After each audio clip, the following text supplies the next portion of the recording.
Good evening, everybody. Good evening. Welcome back to the Dugout Football Channel. It is time for Week 8 of the 22-23 Premier League season. And obviously, after Week 7 was postponed due to the passing of Her Majesty the Queen Elizabeth II, we are back for Week 8. Now, as you can see across the bottom of your screen, 3 games have been postponed this week. Brighton against Crystal Palace has been postponed, but you knew that already. Manchester United against Leeds United has been postponed because that's obviously a Category A game and you need a lot of policing for those two because they absolutely hate each other. And also Chelsea against Liverpool has been postponed as well. So there are 7 games. And I'm delighted to be joined by a fabulous guest who was at Deepdale last night, saw Preston draw 1-1 with Burnley. But it's great to get you on, Dan. How are you, mate? I'm all right. Thanks for having me. I look forward to it. I always enjoy having a chat with you and being on the show. So yeah, thank you for having me. And yeah, if there is any betting people out there, if I guess a scoreline, go against it because I'm terrible. I wouldn't say that. I wouldn't say that. I know. Obviously, I know your missus. She's top of your prediction league still. Yeah. You can twist the knife as well as she does every single day. She holds it against me all the time. She's like, "Oh, I'm just checking." Sometimes I completely forget to even tally it up, and she's like, "Matt, what you doing?" She's like, "I'm just checking how many I got right." And then for the next few days, it's like, "What did the others get? What did the others get?" For Christ's sake! So she keeps me on my toes. She definitely likes to be number one. Same as the relationship, but I suppose I have to say that. Yeah, definitely. Just very, very quickly, how would you sum up Burnley's season so far? It's been great so far. It can get better. I think we're still obviously learning at the moment, still adapting to changes. Players still getting used to each other's games. You know, who makes the run in there, who's making these passes. I think we're lacking an out-and-out goal scorer, which obviously, we've still got Scott Twine to come back from injury. So we've not seen what he's got in his locker, but he was League One, top goal scorer last season. So surely he's got something in him. But yeah, it's been great. It's been great. I'm looking forward to, obviously, once it all gels together properly, I think we're probably looking at one of the best football. This sounds strange to say as a Burnley fan, but one of the best footballing sides in the division. Yeah. I know. I've watched Burnley a couple of times this season. I think you're a very, very good passing unit under Vincent Kompany. I think he's done very, very well as well. Just very, very quickly, because I know, obviously, we're not maybe keeping him in the Championship, but Danny Schofield getting sacked by Huddersfield. I have to say, I wasn't too surprised about this because I actually said to... Like I said to Ryan, or I said to someone who... Actually, no, it was a Carl, actually. I said, there's no way he's lasting, the way Huddersfield have been playing recently. Yeah, he's... I think Dean Hoyle had appointed, obviously, from within and thought, he's ready-made, he's set, he's gonna be able to step up to the challenge. He's been in and around, some of the managers that have been there. But it just wasn't... It's one of those things sometimes. It can be a step too far for some people. It depends on how you go about it. As I say, the matter in which they lost the manager before Danny Schofield was, a bit of a kick in the teeth, really. Yeah. So I think Town fans will be happy to see him go, and it's done now. While it's still early, under 10 games. And it's all about now who they appoint, because Dean Hoyle's actually going to have to, obviously, pay somebody decent to come in and sort the mess out. For me, if I had to pick anybody, and I think Huddersfield Town fans will enjoy this when I say it, but why not try and bring David Wagner back? Yeah, I think that'd be a very, very good move. That'll be Brighton. Brighton still don't have a manager, but obviously we will get into all things Premier League. Let's have a few of the comments so far. Sebastian, hello, good to see you in here. Hello, John Conway, as well. Hope you're good. He enjoys all predictions too. Kate, hope you're well. Thank you very much for tuning in. And obviously, hope you and the family are well. Tally ho all, as Gary says. Preston is the new Burnley, says Adita. You'll never walk alone. Interesting when I comment. I don't care if I'm number one or not. I'm just astounded that I won last season alongside coming first. Currently, this when football is my strong point is a close one at the minute, though. Aye, I know, because it was you versus Chris versus Dan, and you managed to win last season. So, yeah, we shall see if you come out on top. That is still very, very early on. Anyway, now we actually have 2 Friday games. This is very, very strange, but we do have 2 Friday games. This one is live on Sky Sports. Aston Villa against Southampton. Probably one of the hardest games to predict because you don't know what Southampton turns up. And Aston Villa's last result was a 1-1 draw with Manchester City, so hopefully that would have, bolstered them, getting them into the mood to try and win this one. How do you see this one going? And what have you made of both sides so far? I think, to be fair, you look at Villa. Villa they started pretty disappointing, and a lot of people were probably questioning, will Gerrard still be in a job?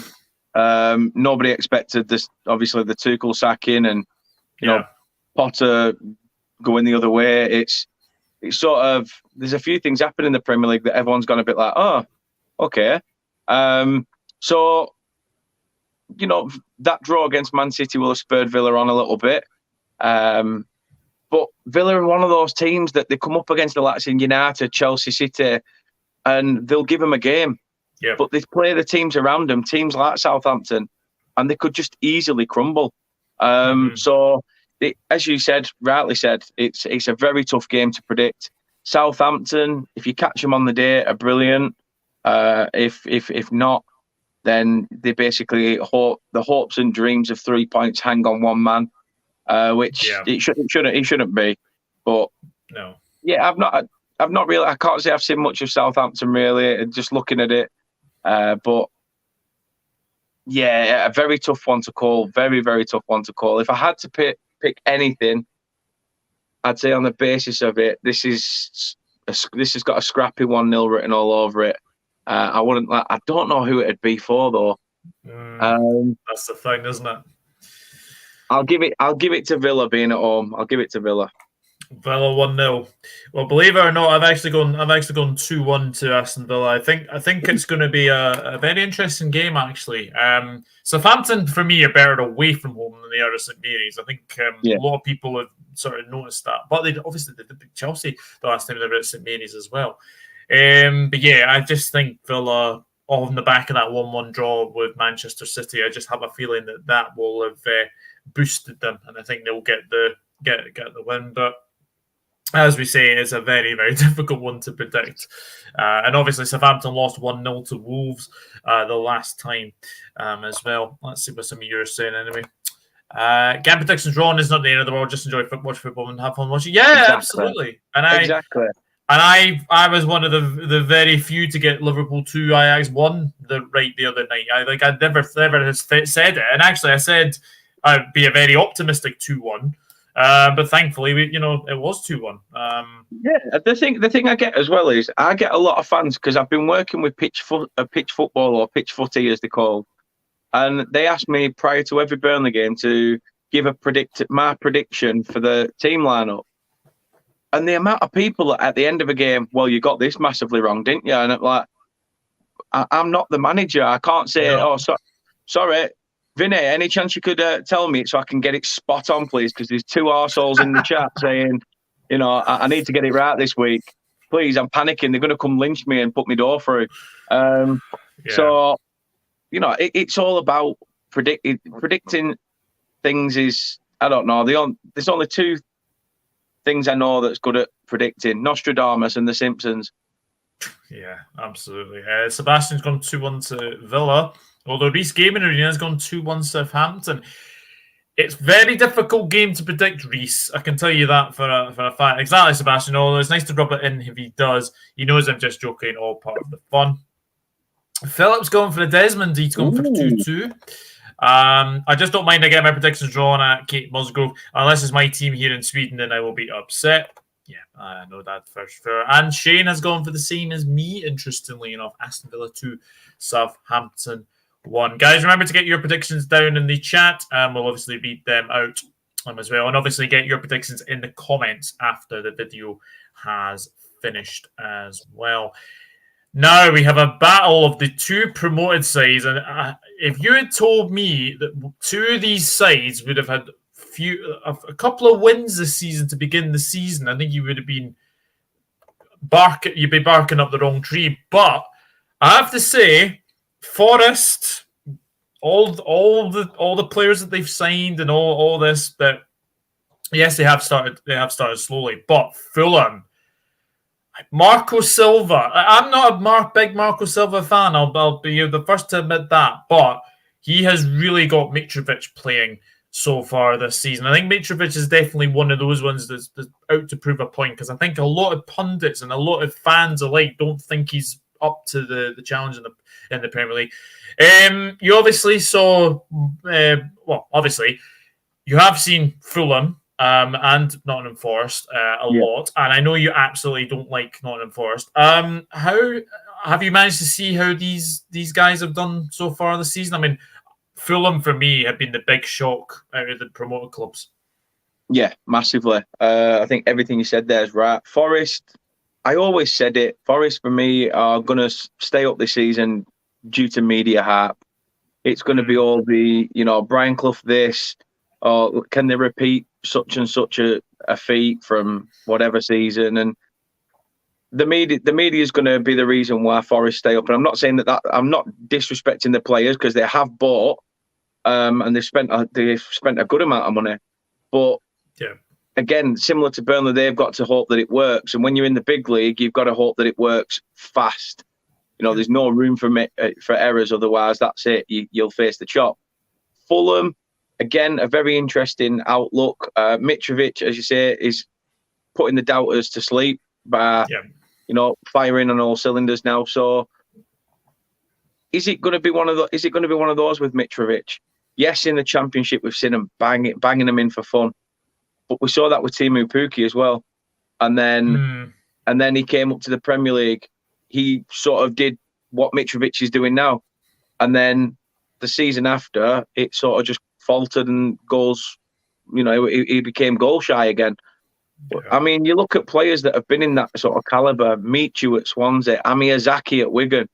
All that have had these good seasons in them, and then straight after have just flopped. They're blasts from the past, by the way.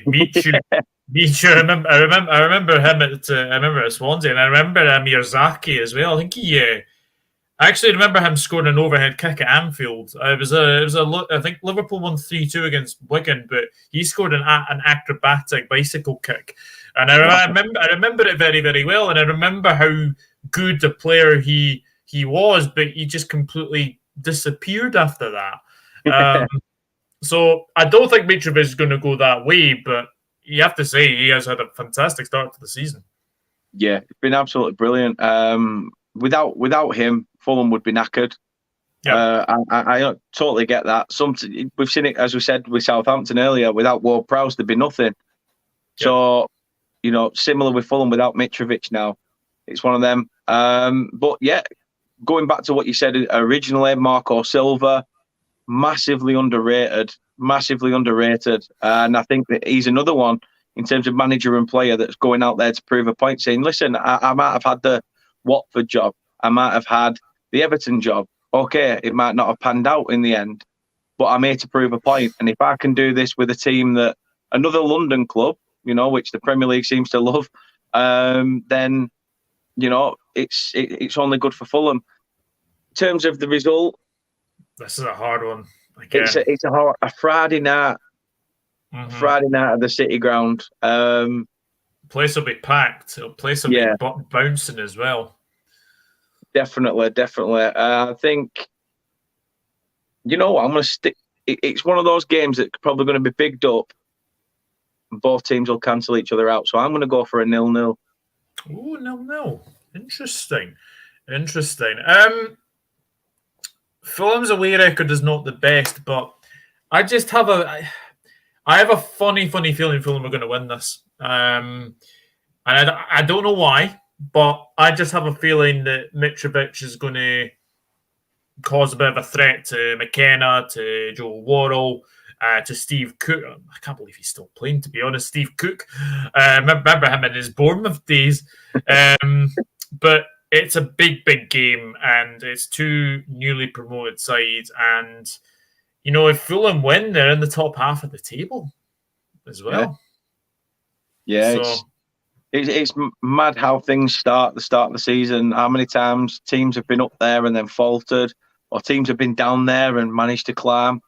It's still early doors, but it's one of them games. As much as I've predicted 0-0, this is a game where both teams should go all out. Doesn't matter. Sod the game plan. This is a must win. Again, where are the other points going to come from? We need to win. Looking at it from either side, but I just think that's where it'll cancel each other out, and it'll be a midfield battle and 0-0 for me. Very, very interesting. Let's see if some of you are saying. Oopsie daisy. I have gone way too far. There we go. Nostradamus didn't predict anything well. He just wrote a bunch of stuff, and eventually some of it makes sense. That's very true. So did Matt Groening with The Simpsons, though, unfortunately, and that made sense. That is true. Last night I predicted it would be 1-1, but I'm glad my prediction was wrong. Yeah, Philip, it's one of those ones, wasn't it? It was one of those ones that was very, very close to actually being 1-1. Villa 2-1, says John. He's then going for a Desmond again, 2-2 against Forest and Fulham. Fulham are scoring goals, actually. They're scoring goals. Forest 3, Fulham 2. That would be some kind of game. Actually, let me just check, actually. Is that other game on BT Sport? Because I'll tell you something now. If that game's on BT Sport, let me just check. Not in Forest Fulham. On TV. It's not due to be shown on Sky Sports. Because usually you would get there's 2 Friday night games. Usually you would see that be on. Usually you would see it. It was moved to Friday night to avoid a clash with Trent Bridges hosting the Cricket's one-day cup. Oh, that's why it's the Friday then. That explains that then. No, I'm not seeing it on TV. That's a shame. I think that would have been a very good game to watch. I think that would have been a very, very good game to watch. So that's a shame. Shane, are you swearing? Have you missed out the Fulham there? Nottingham Forest 2, 1. Yeah. And Forest 1, Fulham 3. Oh, he's changed his mind. He's gone for 2-2 as well. Oh, there you go then. 3-1 Fulham, as Forest brought way too many players. If it was after the end of October, it may have been different. Yeah. As a sort of like a neutral, what have you made of Forest's spending? I've got 2 ways of answering this question. I've got. I mean, they ended up with 23 players in the end. Yeah, I mean, don't get me wrong. Yes, Burnley ended up with 16, but we lost. We sold 70+ million of talent and only signed just over 20 million's worth in 16 players. Lost 13, signed 16. So when I look at Forest, I think, yes, brilliant. That's what you want. A promoted side comes up and thinks, sod it, I'm going to go for it. Is it going to come back to bite them in the backside, though, with the amount they've spent compared to the amount they've made with financial fair play? The thing I'm going to say is now, and this is another reason why I've got a little bit of I like Forest as a club because of all the Clough stuff in the past, but now they're trying to play like Billy Big Bollocks sort of thing. Marinakis can get away with that with Olympiacos. You can get away with all this bit of money under the carpet here to people and stuff like that. In the Premier League, it'll get found out. So without sort of sounding like a manager trying not to abuse a referee, I think they've bought astutely, but then they've also spent money on a way overpriced in terms of wages. Lingard, for instance, if this quoted wage is what it was quoted, then ridiculous, absolutely ridiculous. Yeah, I know money for Jesse Lingard is absolutely crazy. So that's the two Friday night games, and we do have one Saturday lunchtime game. It's Wolves against Manchester City. Now, this game last season finished 5-2 to Manchester City. Kevin De Bruyne in one of his imperious games, but Wolves have bolstered with the signing of Diego Costa. What a game to meet your debut. First things first, Wolves signing Diego Costa. Obviously, the big injury to Sasa Kaladzic, the big striker from Stuttgart, actually tore his ACL first game he played. So, what do you make of the signing of Diego Costa? I think it's a very sensible signing. Yeah, it is, and it's a risk worth taking, especially when he's come here on a free, I believe. So it's there's no risk to it. We all know that he can be a bit of a hothead. He can obviously, lose himself a little bit on the pitch. But I think in a team that's needing a goal scorer, at the moment, Diego Costa coming in would I'm not saying that it's going to guarantee them goals, but a player of that caliber at Wolverhampton Wanderers would boost the other 10 players on the pitch, especially if he's getting in the right areas. You know full well it's going to be a case of now that teams are going to be doubling up on him and things like that. They know his game. He's been here before, but it's a very good signing. I think Bruno Lage needed to make this because there were a lot of fans calling for Large's head recently with the way results have gone. So this signing could have basically given him a little bit of an extra period, in management. And if it works out, then I'm sure he'll have shut the doubters up. No problems. Yeah, Manchester City, I mean, I know they drew 1-1 with Aston Villa. Probably should have lost that game with a dreadful VAR decision. But they are playing Borussia Dortmund tonight. By the way, guys, just to remember, I will be live with the live watch-along of Manchester City against Borussia Dortmund later on at 7:30. So please join me for that. I think it should be a very, very good game. Jude Bellingham watch you what? But yeah, I'm looking forward to watching that game. But City, very, very good start to the season, isn't it? Yeah, fantastic. And I think they needed to find that as well, because prior to a ball being kicked, we've seen Spurs spend money. Yeah. We've seen, and I thought Liverpool are going to have a challenge on their hands now that Spurs are thinking, right, well, we're coming for that second, potentially first spot. So City had to basically say, listen, we've got to go now this season and try and remain unbeaten, or at least try and get something out of every single game we play. But yeah, they've started as they mean to go on. That game against Villa, it's still early in the season. Yeah. Is it a dent in the title hopes? Potentially, we could see. I mean, for teams like say Liverpool and Spurs, they'd be like, yes, they've dropped 2 points. But it's still so early doors. But City are just unbelievable. Anyway, that their A team, the B team. I mean, subs, the C team, the reserves. They're all. It won't surprise me if Man City, put out a mixed gender team and still probably got the result against Wolves. But, City are just different animal now, absolutely different animal. And I think Wolves are going to be in for a very, very, very tough test. Yeah, what are you going for? I'm going to say that Man City's defence may be pinning hope on trying to cut out Diego Costa, which may bring other players at Wolves into play. Yeah. So I will say Wolves could potentially nick a goal in this. I'll go 3-1 Manchester City. Same as me. Yeah, I've got exactly the same thinking. I think the thing with Manchester City is this season, I think they will concede more goals because of the attacking threat that they have got with obviously Erling Haaland, with Phil Foden, with Riyad Mahrez. And I don't think Ederson's not the best shot stopper.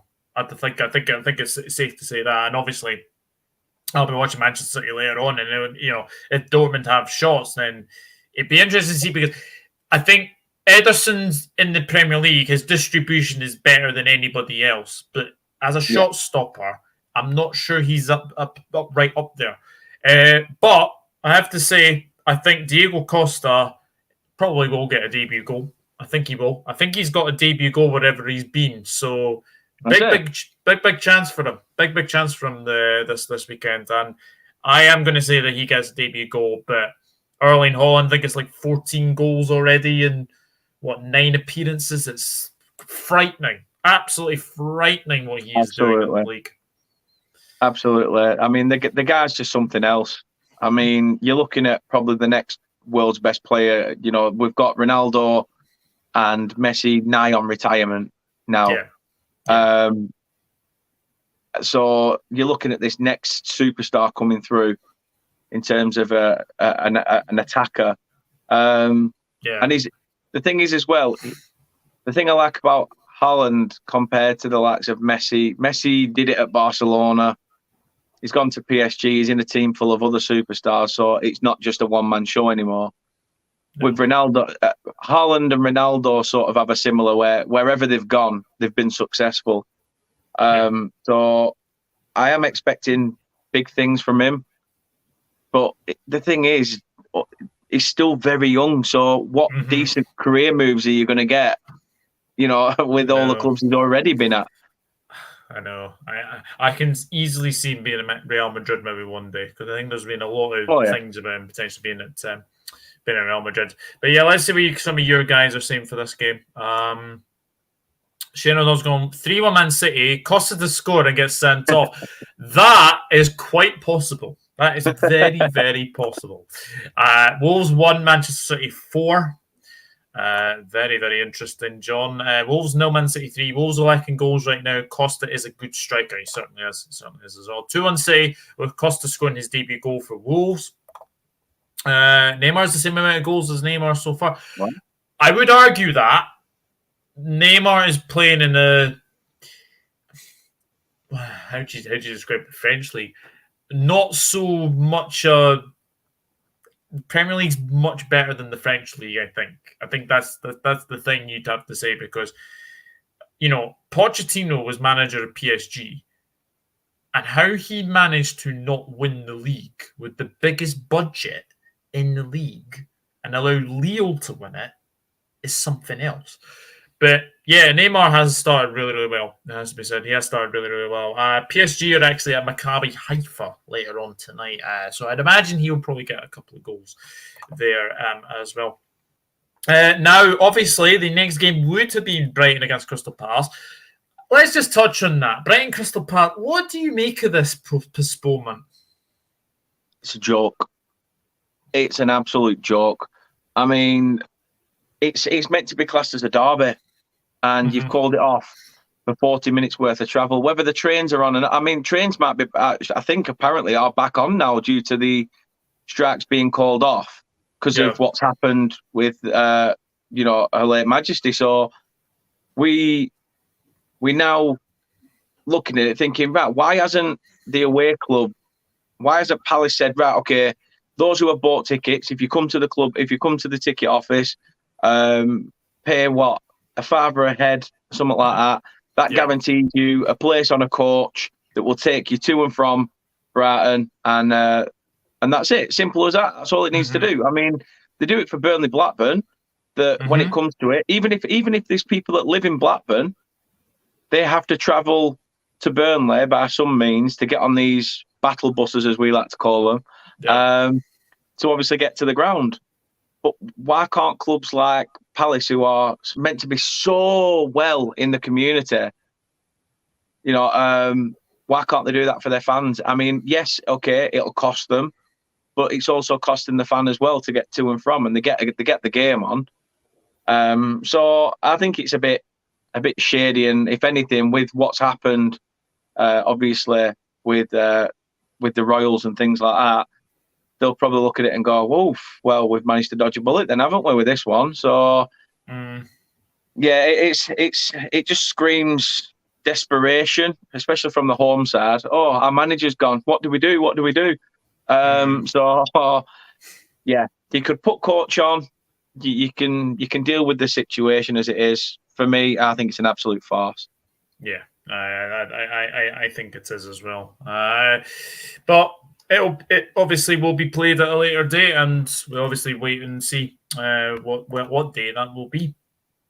So because Brighton Palace is off, the next game is Newcastle against Bournemouth. And I have to say, since that 9-0 defeat to Liverpool, Bournemouth have actually been very, very impressive.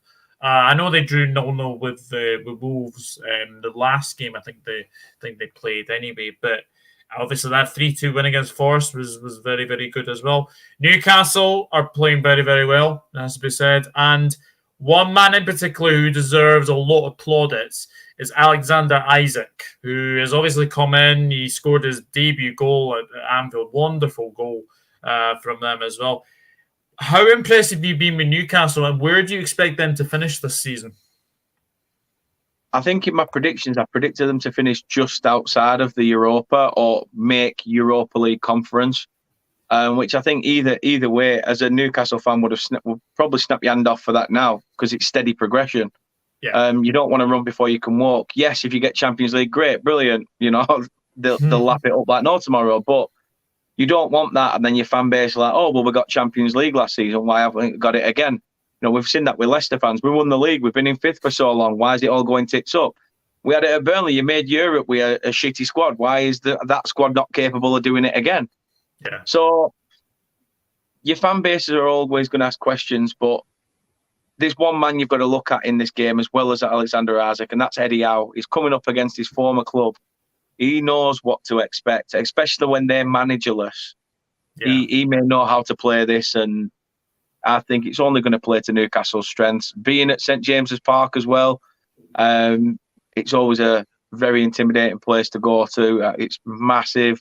It's the heartbeat of Newcastle. I expect nothing more than probably Newcastle giving them a pasting here, to be honest. I really do. Oh, interesting. I'm going for a Newcastle 4-0. 4-0? Yeah. Wow. I have seen a lot of 3-0s in the chat. I have actually seen that. I'll be deserving a 2-0. I think it'll be a comfortable afternoon for Newcastle. And I think Isaac might get on the score sheet again. And I think they're getting players back at the right time. Like Callum Wilson might be back. I think Maximin might be back as well. So again, those players back at the right time, especially with the international break coming up as well. I think Newcastle are going to be very, very good this season. And I've gone for a 2-0 to Newcastle as well. Oops, I've just read that one. Sorry.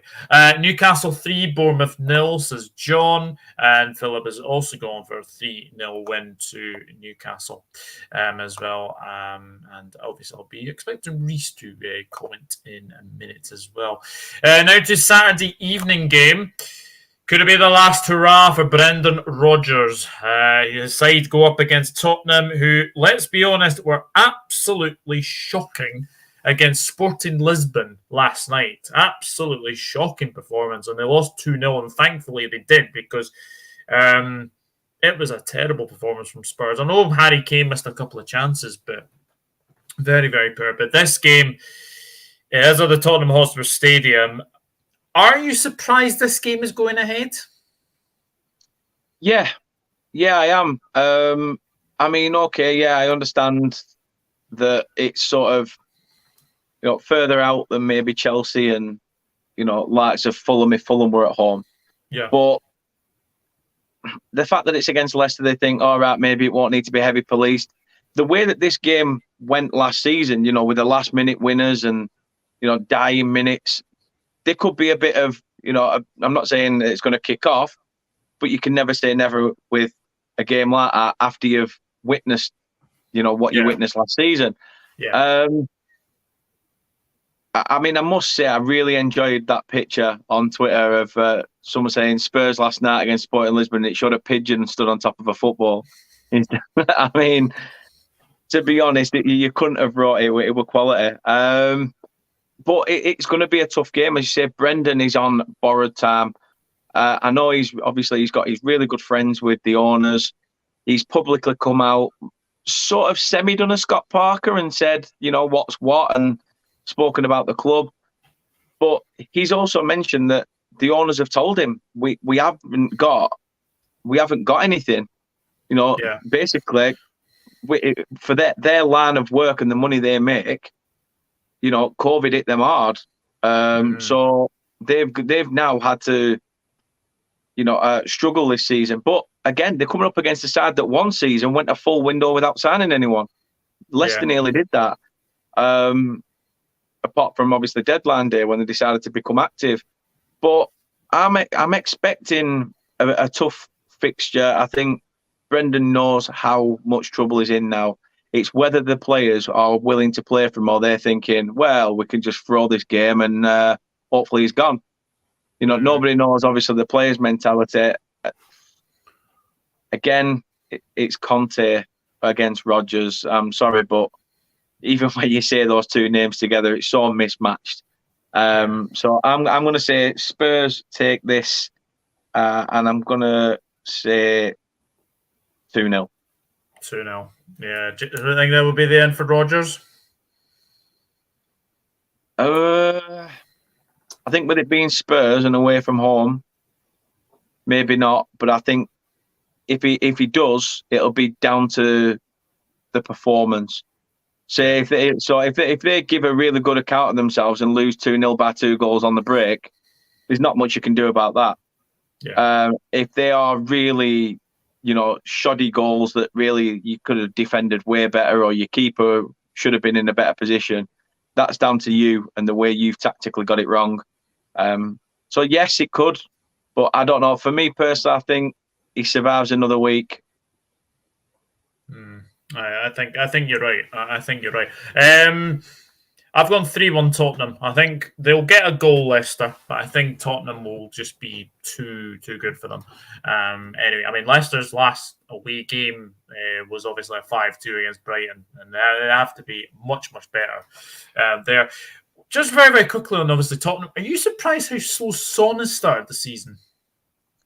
Yeah, I am.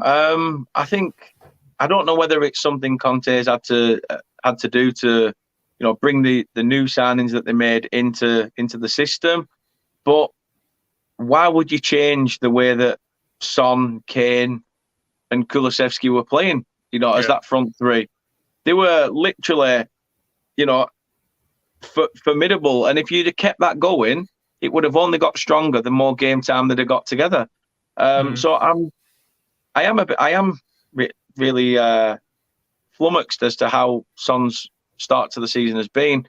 I think he will pick it up. Yep. But it's Spurs. We all know how Spurs can be Spursy, and Son could have the game of his life this weekend. We were dogging him pre-match.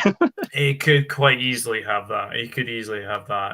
But yeah, let's see what some of you are saying. 3-0 Spurs, says John. I think that could potentially be the end if they don't get a goal. 0-0 draw, says Philip. Interesting. That would keep him in the job for at least another week. Tottenham 2, Leicester 0, says Shane. Newcastle 3, Bournemouth 0. Hello, Cedric. I see a Leicester win just in the last minute, 2-1. If they win that would be a massive result, that one. Revenge is sweet. It would certainly be. Rodgers on borrowed time needs to win. 100% agree with you. 100% agree with you. Now, I look at this game coming up, right? It's in London. The other games in and around London have been postponed. But this one is going ahead. Make it make sense. Brentford against Arsenal. When it's in the heart of London, this game is going ahead. Yes, it might be a 12 o'clock kickoff. And obviously, it has to be a Sunday because obviously Arsenal... Well, actually, no, Arsenal were maybe playing PSV and that's been postponed, which, again, that does not make sense in the slightest. So... how is this game going ahead, considering that it's at Brentford and Arsenal have just had their game against PSV postponed? Make it make sense. Yeah, it just doesn't, does it? It's surreal how the whole perspective and thinking behind it. I don't get it at all. There's not really much you can say other than that. How all London games haven't been curtailed due to what's going on and the policing situation, then it is beyond me. As we said with the Spurs game, that's another one that should really have been curtailed. But Brentford, Arsenal, you've got two London clubs against each other. I don't know whether it does it also work with what security firm you work with potentially. I wonder that. I actually because a lot of them are agency that come from different areas, aren't they, and stuff like that. So I am just wondering actually, I'm just checking the championship games. Like Luton Town against Blackburn, that's on. I don't understand how that's on. Millwall Blackpool, that's on as well. That's in London as well. QPR against Stoke, that's another London-based game. Watford Sunderland, for example, that's another London-based game. So all of these games are on, yet Chelsea against Liverpool is off. And yet Arsenal PSV tomorrow is off. Again, media hat. Media hat with the Chelsea-Liverpool game, with the fact that the media go, oh, it's a clash of the Titans, two big clubs and stuff like that. It's, if the media did the same with a Burnley-Norwich or something like that, everyone would be like, why are you bigging it up for? But even fans have now come accustomed to the fact that, you've bigged up Chelsea-Liverpool, a game that could potentially be 0-0 because nobody knows what the situation is going to be. How many times have they bigged up these big matches for an absolute farce? So they've called it off basically on the names of the club. There's no other way of looking at it. If that was Arsenal against Brentford, I think they'd have called it off if it was at the Emirates. Yeah. Just because it's Arsenal at the Emirates, there'll be a bigger home crowd, so policing will be a bit stronger. But at Brentford, won't be as much. But yeah, the only reason I can think of is, basically that. It's ridiculous. However, Arsenal have been, they've started the season very, very well. So have Brentford, to be fair. Yeah, they have. They have indeed. I think Arsenal fans need to reel their neck in a bit. Sometimes, they get on the high horse, don't they? Oh, Arteta out, Arteta in. Honestly, I don't think. I think the hokey cokey have even got that. Have even got bored of the fact of how much Arsenal have said in out. So Brentford at home, though. Brentford at home, it's always been a place that's a really tricky place to go to. Yeah. And it's strange because it was only, last season or the season before that they moved into this new stadium, but they've already made it feel like home and a very tough place to go. I see Arsenal just nicking it again 2-1, like they did the other recent fixture when Arteta was saved in the last minute. Well, I was to and fro in between this one because obviously Brentford beat Arsenal 2-0 last season. Brentford at home, their last home game was a 5-2 against Leeds, and they were fantastic in that. Only if they had done that last season, then you would have been staying up. Do you know, I actually had 2-1 Arsenal, but actually now thinking of it, I'm saying 2-1, but I wouldn't surprise me if it's a Desmond. I'm actually going to go 2-2. I'm going to go 2-2. I've got a feeling, that game might be a draw. Might be a draw, but we'll wait and see anyway. John Conway's going for 3-1 Arsenal. Shane has gone 2-1 Brentford. Really interesting. 3-2 to Arsenal, says Cedric. Yeah, I mean, it could go either way. It could go very, very either way. I'd like to see Mikael Damsgaard in the starting 11. I think he'd be a very, very good prospect as well. Don't be surprised if he gets a free kick goal because he absolutely loves a free kick as well. Now, we would be previewing Manchester United Leeds, but that has been postponed. Now, can you understand why that game has been postponed?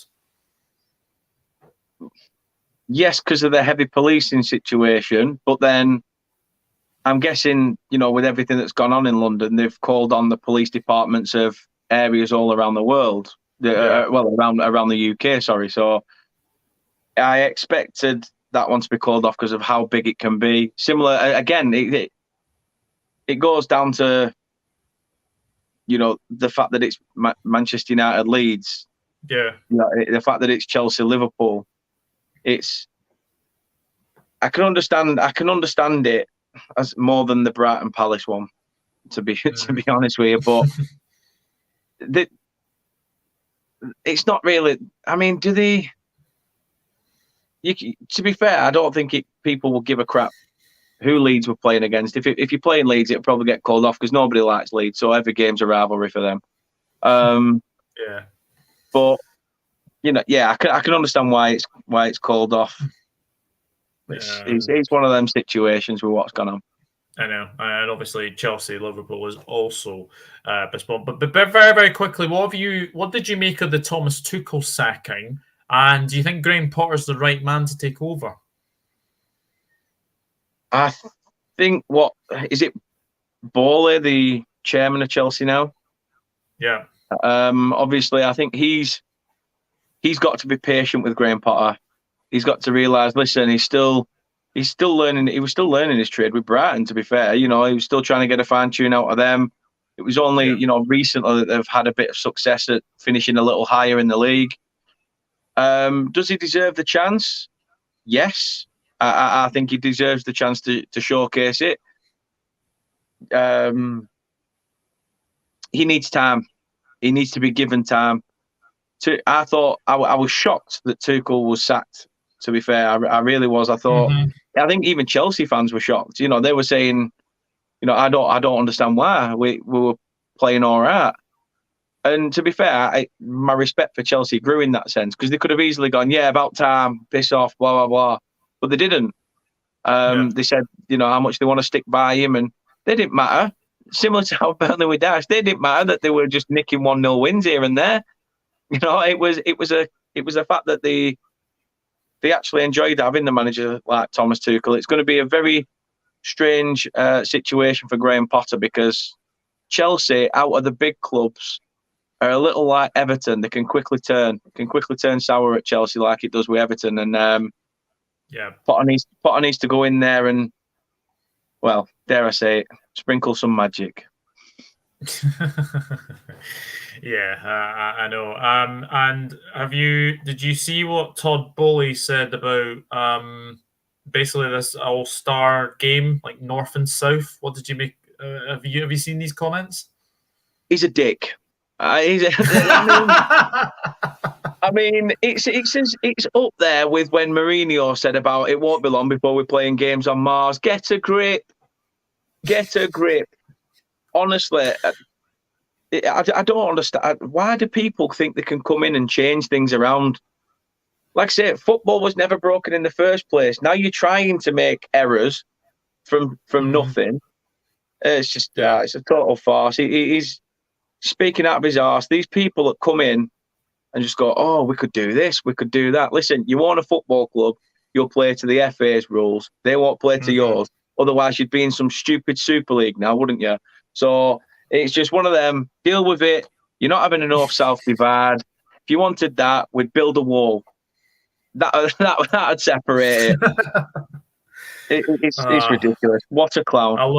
I loved what Klopp said earlier. I don't know if I've got Klopp's comments, but it was something along the lines of, "Oh, really? He's been here 5 minutes? He's already saying that they want to go into his ideas. Let's just bring the Harlem Globetrotters over, and they get them to play as well." Utter ludicrous. A relegation player for the 14. No, just no. We're not making football America. This isn't America, Todd. This is not America. He's going to make two signings. It'll be like Chelsea and Chelsea signed two. He'll actually announce it like it's two signings, and he'll say we've signed the Warner Brothers, and then he'll expect them to do Space Jam in the middle of Stamford Bridge. I know. That would be hilarious. Hello, John. Big up, Douglas, you cheating bastard. Hope you're well, Big up, mate. John, you cheating bastard, you. Big up, Dammy. Hope you're good. Hope you well, mate. John, I think Potter is good. Not sure he will work out at Chelsea. No, I'm not sure about that. Cedric, and he's dead. John has said, "Well said, Dan." Yes, absolutely agree with that. So we do have one other game to predict, and it is Everton against West Ham. I mean, Everton haven't won a game yet, but they were mightily close against Liverpool. They were mightily close to winning that. West Ham, I know their season hasn't been great, but you've got Europa Conference League in there as well. But I don't think there's anything to be personally worried about, because I think David Moyes will get this turned around, and I think the fact that they spent money as well, makes me think that maybe Declan Rice might be leaving in the summer, because I think they may have spent that Rice money potentially. Anyway, it is a good decision. This is a really tricky one to call, but West Ham have got a really good record against Everton, funnily enough. I know, obviously, we all had our talk about Everton last season, like how poor they actually were. Have you seen any improvement from Lampard or not? No, not at all. Not at all. Thank you, Everton, for the 20 million for Dwight McNeil, because after one friendly where he scored two goals in it on his debut, since then they've been saying, I can't believe we paid Burnley 20 million. He's shit. He's this, is that. As I said earlier, Chelsea and Everton, the fans just turn like that. Yeah. So it's funny to see. It's fun to see. I think Everton are going to struggle again this year. West Ham, as you said there, you've got David Moyes returning back to a former stomping ground. Yeah. I just think I'm going to call it as it is now. I think Lampard's a fraud. I think Lampard is a fraud. And the only reason he had success with Derby is because he had those Chelsea youth prospects at his disposal. And without them, they'd have been knackered. Yeah. They'd have been knackered. So, yeah, I'd say Lampard's a fraud. Moyes is going to get the upper hand in this one. And I'll eat me out if Everton do. Not literally. I wear it all the time, so it'd be a bit disgusting. But yeah, I think West Ham, as you said, they've spent wisely. They've got that little interruption in there as well. But with the games being called off last weekend, they're going to have a lot more fresher legs. So I'm going to say West Ham take this, and I'm going to go. I'm going to say another 2-0. Another 2-0 on the cards. 2-0 West Ham. I'm going 1-0. I think it's going to be a very, very narrow win for the Hammers, but I think they will just scrape this. Very, very quickly as well. Where did you have Everton in your Premier League predictions? Because I think I had them 16th. I think I had them at 18th. I'm not sure. I definitely had them to go down. I think I've got them to go down or just stay up by the skin of their teeth. I think I put them in 18th and Forest in 17th. I put. Ooh, interesting. That would be very, very interesting to see if that actually happens. Excuse me. John says, I think the Chelsea job is bad for anyone just now. Yeah, it is a bit of a poison. It's almost like, I was going to say it's almost like Spurs have passed on the poison chalice to Chelsea. Yeah, they have. I mean, Chelsea. The thing is with Chelsea, it's the thing that they've done for 22 years in the Premier League. It's everything they've been doing is they sack managers for no apparent reason. And Todd Bowley's obviously going in there. He's obviously not fancied to Tuchel. He's decided to get rid of him. But I tell you something, Thomas Tuchel will get a job very, very soon. I can see that. Who do you see taking over at Brighton, actually? That's interesting. I did share a tongue-in-cheek tweet of the gif of Dash in the snow smiling, thinking, oh, Brighton, Bournemouth, Chelsea job's going. Nice one. But I could see them going abroad again, like they did with Graham Potter. I'm thinking somebody like, is it Kjetil Knutsen at Bodo Glimt? Oh, Bodo Glimt, yeah. I think someone like that would be a good appointment. Who's to say that, dare I say it, that there is a swap between Chelsea and Brighton? And Tuchel thinks, well, Brighton are on the up. Maybe I can do something there, and it's a chance of staying in the Premier League. Possibly. I mean, the thing is as well, like, I mean, I've seen like names like Ange Postecoglou be linked with Brighton. Yeah. Even I'm not so sure if he would leave Celtic right now, because what he has at Celtic, I mean, they're absolutely flying in the Scottish Premier League. I just can't see him going. I mean, the other names I've seen David Wagner's name be mentioned, and again, I think that would not be too bad a manager for Brighton. People say that Brighton are going to fall down the table because of Potter leaving. I don't think they will, because I think they might fall a little bit, but not to the extent of getting relegated. Because I think Brighton have had a very, very good start to the season. I can't see them going down or anything like that. So it's going to be really, really interesting, I think, to see where Brighton go for sure, because the names I've seen mentioned, as you say, the Bodo Glimt manager I've seen mentioned. I don't know what his name is. The ex Leipzig manager, Domenico Tedesco. Oh, yeah, I know what you mean. Yeah, he was sacked by Leipzig after losing 4-1 to Shakhtar last Wednesday, I think it was. So he's been mentioned as well. So be interesting to see where. I think Brighton will probably get someone over the line now, because they've got obviously time now to do it, because the next game is, I think, on the 1st of October, which is obviously Liverpool. So that's a big sort of challenge for whoever goes in there to play Liverpool. So it's going to be very, very interesting. Anyway, John's gone 1-1. Is that for Everton West Ham? Everton 2, West Ham 1, says Shane. Everton going down, says John. 2-2 draw, says Cedric. The Bodo Glimt manager, we were just speaking about that. That's why Chelsea will never get a top manager like Klopp or Pep. Ever. They never give their managers a chance. And I think it has to be said that Graham Potter has signed a 5-year contract at Chelsea. So they really think they can. They really want to give him a chance, but either that or they're just like paying people out. A bit like spending all that money on Timo Werner and then sending him back for peanuts. Yeah, exactly. Well done, Chelsea. Well done. Yeah. Please, can the Celtic manager just F off?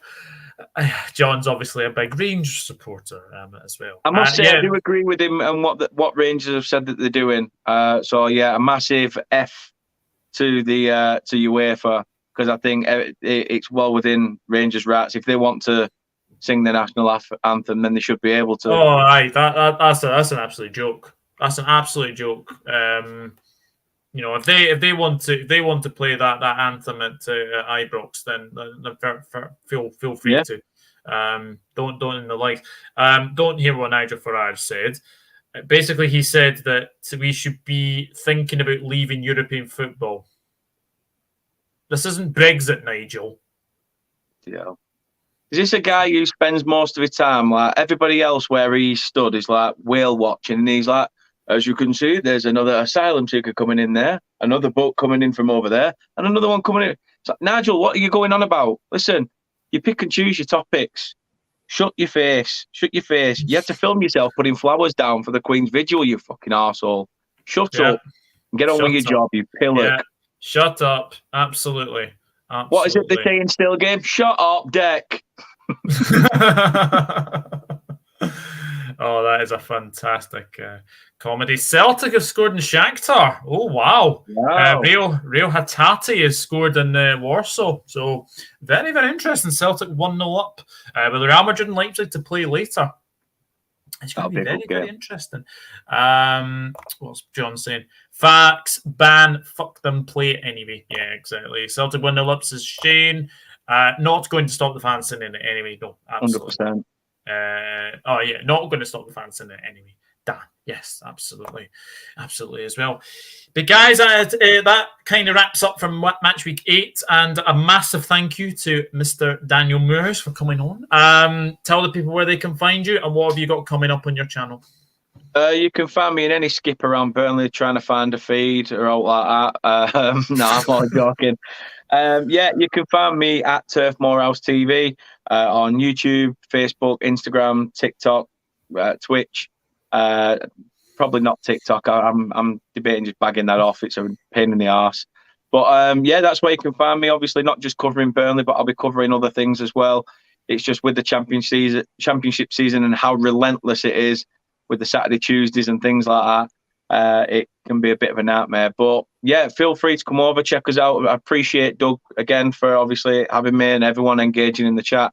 So thank you very much. And I'm sure, tomorrow I have 2 shows. I've got a match preview for the Bristol City game and then my championship prediction show at 9 o'clock with Anthony. So Anthony. Interesting. Should be interesting. The Bristol City supporter, the Arsenal supporter, and as Chris likes to say, the one that loves Southampton. Oh yeah. Any team that plays in red, Anthony will wear it. Yeah, absolutely. Barrow on tour, thank you very much for tuning in. I believe you are new, so if you are new, please consider subscribing. That would be fantastic. And He's another Dan. He's another Dan. You can't have too many Dans, can you? You cannot have too many Dans. 2 top guys, respect. Thank you, John. I really do appreciate that. And please go over and check out Jesus Christ, get mixed up. Dan at Turf Moorhouse TV. So go and check him out over there. Guys, in an hour and 30 minutes, I will be live again with the live watch along of Manchester City against Borussia Dortmund. Please join me for that. I'm really looking forward to that game. Can Dortmund go to the Etihad and win? Well, if you've seen Dortmund recently, probably not. But it's Champions League. Anything can happen. So obviously, join me at 7:30. We'll obviously speak about Man City, Dortmund, and we'll obviously speak about the other games in the Champions League, and we will be keeping an eye out on the score. So, John, if you are still in the chat and you want to be in the chat, then please do, because I will be keeping an eye out on the Rangers game. And if you want to keep me updated, then feel absolutely free as well. But guys, get your predictions down in the comments. As I said, there are only 7 games this week because of obviously Her Majesty the Queen Elizabeth II passing. So just to clarify, Brighton against Crystal Palace is off, Man United Leeds United is off, and Chelsea against Liverpool is also off as well. So come and join me again at 7:30, and I'm looking forward to it. And I'm off to get a bite to eat and maybe watch the Champions League, because I believe AC Milan are playing Dinamo Zagreb, and obviously Celtic are 1-0 up in Shakhtar.